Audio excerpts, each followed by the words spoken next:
안녕하세요. 여유로운 전기생활의 여생입니다. 이제부터 본격적으로 기능사 실기에서 들어가는 이론에 대해 알아볼 건데요. 가장 먼저 알아볼 이론은 접점입니다. 접점에 빨리 익숙해져야 시험으로 나오는 도면에서도 빨라지고 작업 중 실수하는 일도 현저히 줄어들게 되거든요. 그래서 이번 시간에는 이 접점의 의미와 그려지는 위치에 따른 명칭에 대해서 알아볼 겁니다. 오늘도 시험에 도움이 될 만한 이론으로 찾아왔으니까 바로 한번 시작해보도록 하죠. 우선 이해를 위해 사전적 의미의 접점을 알아보면 이런 식으로 명시가 되어 있습니다. 여기서 두 번째 정의로 쓰이는 게 전기에서 말하는 접점이 되는데, 간단하게 말하면 접촉되는 지점이라고 생각하시면 될 듯해요. 좀 더 이해를 돕기 위해 이렇게 스위치가 연결된 회로를 한번 생각을 해볼게요. 회로도에서 스위치 기호는 이런 식으로 표현이 되는데, 지금 이 상태라면 전류는 흐르지 않을 거예요. 그렇지만 여기서 제가 스위치를 눌러서 이렇게 폐회로를 만들어주면 전류가 흐르게 되면서 이렇게 불이 들어올 겁니다. 여기까지는 크게 어려움 없이 이해가 되실 거라고 생각해요. 자, 그럼 여기서 이 스위치 기호만 이렇게 떼와서 한번 보도록 하겠습니다. 아까 전류가 흐르지 않을 때 스위치 기호가 이랬었고, 전류가 흐를 때 스위치 기호는 이랬어요. 지금 가운데 있는 선이 움직이면서 동그라미에 떨어졌다 붙었다 하고 있습니다. 이 동그라미를 앞으로 저희는 단자라고 말할 거고, 모의결선 영상에서 말씀을 또 드릴 거지만 이런 식으로 단자 하나하나에 전선이 결선된다고 보시면 되겠습니다. 아무튼 이런 단자 사이를 붙었다 떨어졌다 하는 지점을 접점이라고 부르게 됩니다. 근데 이 접점이 붙었을 때랑 떨어졌을 때 명칭이 달라지게 되는데, 그걸 이제 알아볼게요.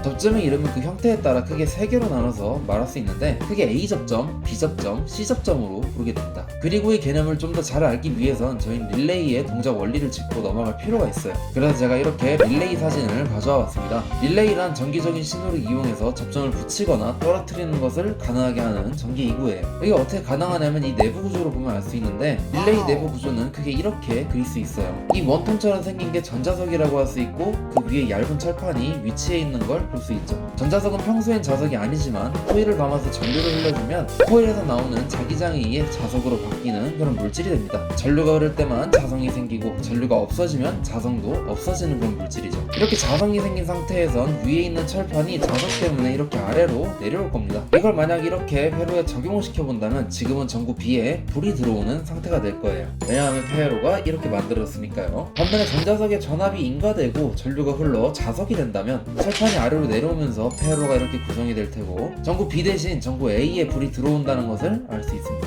이렇게 릴레이에 의해 접점이 붙고 떨어지는 것을 이해했다면 지금부터 나올 A, B, C 접점도 충분히 이해가 가능하실 거예요. 그럼 바로 이어서 알아보도록 하죠. 우선 A 접점은 이를 의미하는 독일어 아르바이트에서 따온 말입니다. 평소에 떨어져 있지만 신호가 들어오면 단자 사이를 연결해줘서 전류를 흘려주는 그런 접점이에요. 이 A 접점을 도면에서 그려주는 방법을 아셔야 하는데, 가로로 그릴 땐 단자의 위쪽으로, 세로로 그릴 땐 단자의 오른쪽에 위치하게 해서 그려줍니다. 그리고 A 접점은 평소엔 떨어져 있다고 했죠. 그래서 그림에서 보시는 것처럼 단자에서 떨어지게 해서 그려줘야 돼요. 그리고 접점마다 그림이 다른 이유는 그림마다 부르는 명칭이 다르기 때문인데, 추후 다시 말씀드릴 거긴 하지만 일단 이런 의미라는 걸로 아시면 되겠어요. 통상 아래와 같은 것을 나타낼 때 저런 기호를 쓴다는 것 정도만 아시면 됩니다. 이것 말고도 다양한 접점들이 많으니까 그건 다음에 좀 더 자세히 알아보도록 하죠. 이번엔 B접점입니다. 얘는 영어의 브레이크에서 B를 따왔는데, 사전적인 의미는 부순다는 의미지만 여기선 회로를 끊는다는 의미로 해석하게 됩니다. A접점과는 반대로 평소에 단자가 붙어있다가 신호가 들어오면 떨어지는 그런 접점이에요. 그리고 B접점도 마찬가지로 도면에서 그려주는 방법을 알고 계셔야 하는데, 가로로 그릴 땐 단자의 아래로, 세로로 그릴 땐 단자 위쪽에 위치하게 해서 그리시면 됩니다. 또한 B접점은 평소에 단자에 붙어있는 접점이기 때문에 그림처럼 접점에 붙여서 그려주게 되겠죠. 쉽게 생각해서 A접점이랑 반대로 동작하고 그림도 반대로 그려진다고 보시면 되겠어요. 마지막 C접점의 C는 체인지 오버의 첫 글자에서 따온 말입니다.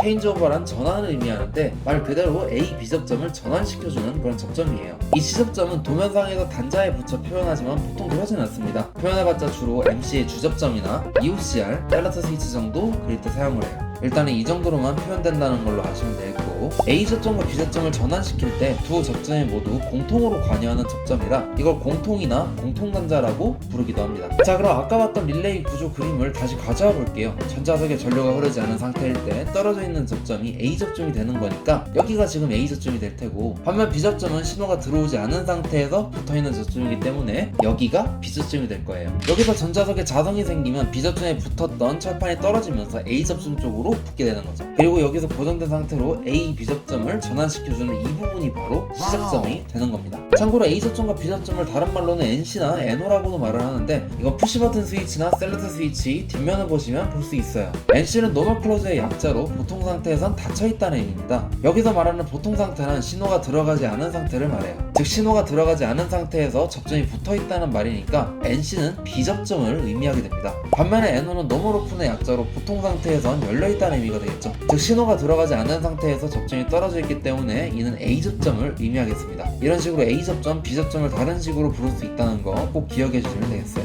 자, 그럼 이제 실제 도면을 보면서 접점을 익혀보는 시간을 한번 가져볼게요. 지금은 이 기호가 뭘 의미하지까지 볼 필요 없고 단순히 A, B, C접점 위치만 보시면 되겠습니다. 실제로 이런 도면이 문제로 출제가 될 수 있겠죠. 여기서 이 부분만 떼서 한번 보도록 할게요. 이 접점 같은 경우는 단자 오른쪽에 있으니까 A접점이겠죠. 반면 얘네들은 단자 왼쪽에 그려졌으니까 B접점이 될 겁니다. 이건 단자의 아래쪽으로 접점을 그렸으니까 B접점이 되겠죠. 이런 식으로 접점을 구분하시면 된다는 겁니다. 근데 이쯤에서 의문이 드는 게 있을 거예요. 아니 A, B접점이 있는데 C접점이 도대체 어디 있는 걸까요? 사실 이 개념을 정확하게 알기 위해선 공통단자를 잡는 방법을 알아야 되는데 이 개념까지 지금 자세하게 말씀드리기엔 이번 영상이 너무 길어질 것 같으니까 스위치를 이용해서 간단하게 한번 말씀을 드려볼게요. 저희는 여기서 단자에 고정되어 있는 부분을 C접점이라고 했고 떨어졌다 붙었다 하는 부분을 A접점이나 B접점으로 불렀습니다. 지금은 떨어졌으니까 A접점이라고 말을 할 수 있겠죠. 이 원리가 지금 이 도면에도 그대로 적용된다고 보시면 되겠습니다. 나중에 공통 개념을 설명드리고 다시 말씀드릴 거지만 각 접점의 C접점은 위와 같이 돼요. 파란색 C 같은 경우 C접점의 위치를 마음대로 잡을 수 있지만 빨간색 C 같은 경우는 위치를 함부로 잡으시면 탈락과 직결되는 위험한 일이 생길 수도 있습니다. 왜냐하면 빨간색 C 같은 경우는 각 단자가 이런 식으로 공통선으로 연결이 되어 있기 때문인데 이 개념은 공통에 대한 개념과 넘버링하는 방법을 배운 후에 다시 한번 다뤄보도록 할 테니까 그때 자세히 알아보도록 하고 이쯤에서 넘어가도록 하죠. 결국 최종적으로 간단하게 주요한 내용만 다시 정리해드리면 A접점은 평소엔 회로가 떨어져 있지만 신호가 들어오면 회로를 붙여 통전시켜주는 그런 접점이 되며 그림으로 그릴 땐 단자를 기준으로 오른쪽이나 위쪽으로 떨어뜨려서 그려줘야 되겠습니다. 반면 B접점은 평소엔 회로를 연결시켜주지만 신호가 들어오면 회로를 끊어주는 그런 접점이 되면서 그림으로 그릴 땐 단자를 기준으로 왼쪽이나 아래로 붙여서 그려줘야겠어요. C접점 같은 경우는 도면에 표현이 안 되는 경우가 대부분이나 모든 접점마다 들어가 있는 접점이며 단자 한쪽이 고정돼서 A접점, B접점을 전환시켜주는 기능을 하는 그런 접점이라고 보시면 되겠습니다. 자, 이렇게 해서 이번 시간에 접점의 의미와 표기하는 위치에 따른 명칭에 대해서 알아봤습니다. 사실 바로 이어서 접점의 동작사항에 따라 붙여주는 이름에 대해 알아보는 시간을 가지려고 했는데 여기까지 담기엔 내용이 너무 길어질 것 같아서 여기까지만 말씀드리도록 하고 다음 영상에서 마저 알아보는 것으로 하겠습니다. 지금까지 여유로운 전기생활의 여생이었고요. 저는 다음에도 전기공부나 시험에 더 도움이 될 수 있는 그런 영상으로 찾아뵐 수 있도록 하겠습니다. 고마워요.